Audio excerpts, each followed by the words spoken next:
Should the Lakers rest Anthony Davis and LeBron James for the remainder of this season?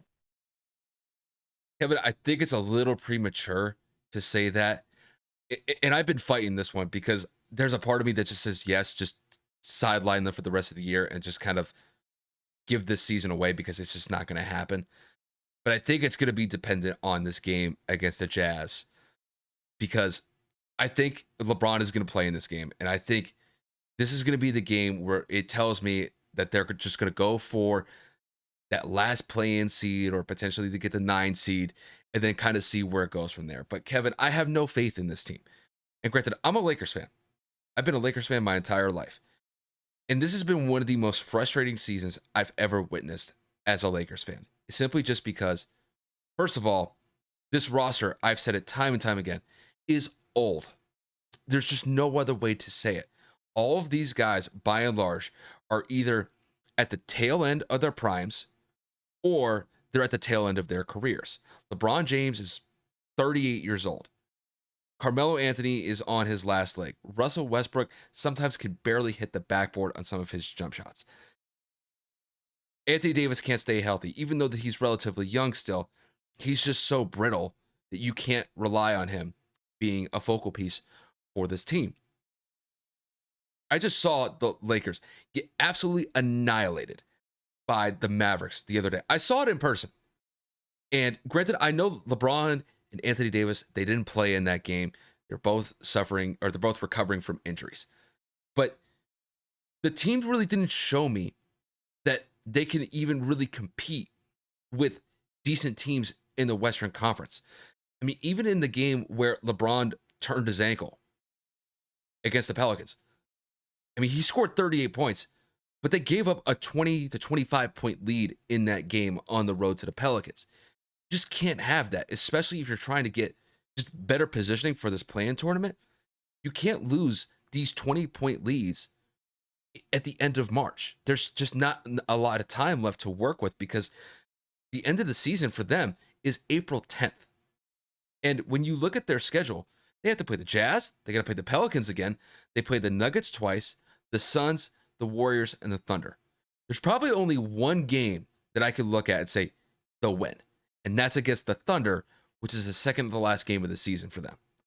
But the games against the Nuggets, the game against the Warriors, the Suns, the Jazz, if they win these games, they're going to win them by the skin of their teeth. More than likely, they're going to probably lose half of these games. And they have to pray that the Pelicans don't get in or they falter in the last couple games that they have, and that the Lakers kind of find their way into this 10th seed to see if they can get into the playoffs from there. Overall, I have no confidence that they're going to be able to do this. Simply just because I can't rely on LeBron to stay healthy because he's still recovering from that ankle injury. I don't know what's going to happen with AD. I can't trust Russell Westbrook anyway whatsoever. The only players that I can trust are Malik Monk and maybe Austin Reeves, but they just don't get the burn that they should on this roster because the entire roster is basically built around they're built around LeBron James, and when he's not playing, this team is basically one step ahead of being a G League team. So I think it really comes down to this game against the Jazz. If they lose this game against the Jazz and they get absolutely annihilated, I think they're just going to pack it in. And I think if the Lakers really start faltering here, trust me when I say this, the Lakers should start actively looking to trade both LeBron James and Anthony Davis. Because I think it has gotten to the point where I think organizations, they get tired of LeBron within the first 4 years of him being there. And I think we're reaching that point now where it just seems like this team is depleted at every single level. And this is what happens when you essentially build rent teams around LeBron James. You'll take these players on 1 year contracts, try to build up the rosters as best as you can, but just the chemistry isn't there. The injuries have just been plaguing the Lakers the entire year, and when you have all these old guys on the roster, it's a recipe for disaster. On paper, they look great, but I've said this before. If this was a team from 2012, this team would be unstoppable. But it's 2022, and most of these guys are at the end of their careers. It hasn't worked this year. For God's sakes, they are 13 to 14 games under 500. I don't even know why we're really kind of giving them the time of day anymore. And I don't even know why they were on national television the other day against the Mavericks, because to me, TNT just wasted a bunch of money knowing that the Mavericks were just going to run roughshod over a Lakers team that didn't have either AD or LeBron James. So when it comes to the Lakers, they're scrubs as far as I'm concerned. I know LeBron's still going out there and he's doing what he can, but it's like overall, he's just one guy. And he's not going to be able to carry this roster to any sort of playoff relevance this season. It's not going to happen. I don't really care what happens the last week of the year for the Lakers. If they make the playoffs by some miracle, fine. They're going to get waxed in the first round. I don't care what anybody says, because this team is not built for the playoffs. They just can't stay healthy.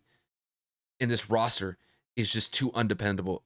It's too undependable because of their age. So that's just kind of how I see it with the Lakers. They're just scrubs. There's no other way to say it. I mean, I typically when I have segments on my own team, you usually, don't really have much to say because I destroy them myself. So for once, it feels kind of nice. You've said like every single point that I possibly could. Um, I'm not going to say it's too premature though. I think you have a player that is signed onto this team for another year or two. You have Anthony Davis, who's locked in for another couple of years as well.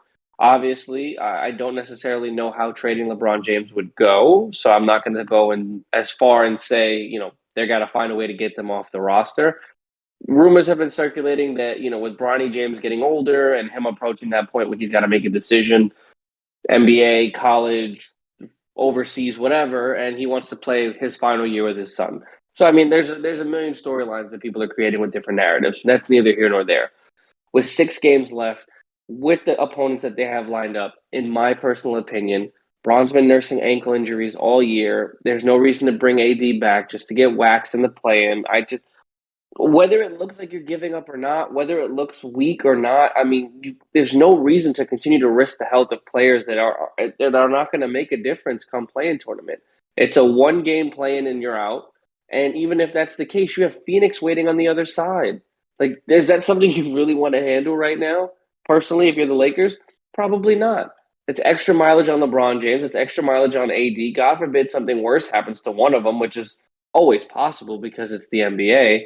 But I just think business decision wise, it is the smartest thing to do to preserve your two best players for next year so that if you do trade some of them or one of them, at that point at least they're healthy going into the off season as opposed to risking another injury coming out of the potential play in tournament if they were to even get in, which again I don't necessarily think is possible with the Lakers remaining schedule.